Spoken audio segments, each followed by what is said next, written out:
चलिए दोस्तों, देखते हैं 1853 का चार्टर एक्ट। 1852 में सेलेक्ट कमेटी ऑन इंक्वायरी की रिपोर्ट के आधार पर इस अधिनियम को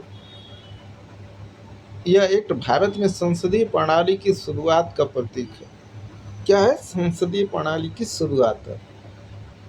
इस एक्ट को लाने के दो अन्य कारण राजा राममोहन राय की इंग्लैंड यात्रा एवं बॉम्बे और मद्रास नेटिव एसोसिएशन द्वारा सरकार पर दबाव लाने का कारण क्या था दोस्तों? राजा राममोहन राय की इंग्लैंड यात्रा एवं बॉम्बे व मद्रास नेटिव एसोसिएशन द्वारा सरकार पर दबाव बनाया गया। यह एक्ट भारत में उस समय डलहौजी भारत का गवर्नर जनरल था। मुख्य बातें क्या है इस एक्ट की?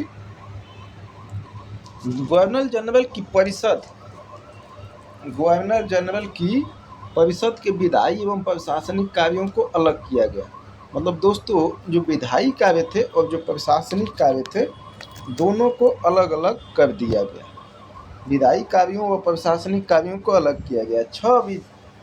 छह विधान पार्षदों की नियुक्ति कर भारतीय विधान परिषद का गठन हुआ। भारतीय विधान परिषद का गठन कितने हुआ? तो 6 विधान पार्षद की नियुक्ति कर।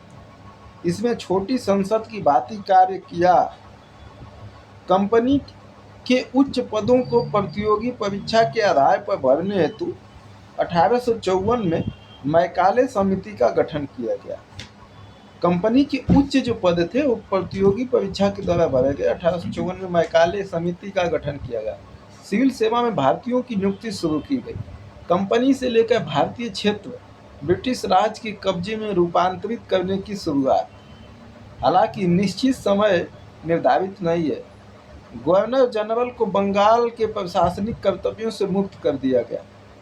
जो गवर्नर जनरल है उसको बंगाल के जो प्रशासनिक कर्तव्य थे उसको मुक्त कर दिया गया। पहली बार भारतीय केंद्रीय विधान परिषद में स्थानीय प्रतिनिधित्व शुरू हुआ। पहली बार भारतीय केंद्रीय विधान परिषद में स्थानीय, जो वहाँ के स्थानीय लोग थे, उनको लिया गया। इसके लिए 6 नए सदस्यों में से 4 को बंगाल, मद्रास, मुंबई और आगरा के प्रांतीय सरकारों द्वारा चुना गया। कहाँ से? बंगाल, मद्रास और जो है आगरा के। भारत सरकार अधिनियम 1858।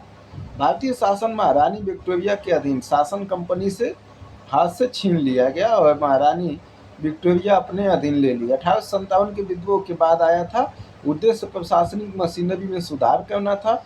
इसके तहत ईस्ट इंडिया कंपनी को समाप्त कर जो है गवर्नरों, क्षेत्रों और राजस्व संबंधी शक्तियाँ ब्रिटिश राजशाही को सौंप दी गई, मतलब राजा को।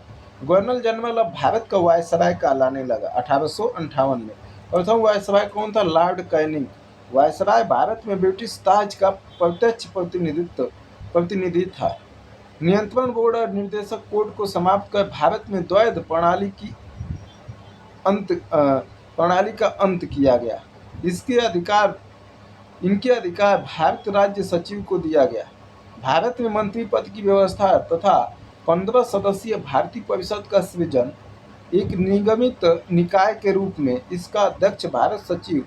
मुगल सम्राट पद की समाप्ति कर दिया गया। मुगल सम्राट जो था। भारत परिषद अधिनियम 1861। तो इतना ही रहने देते हैं।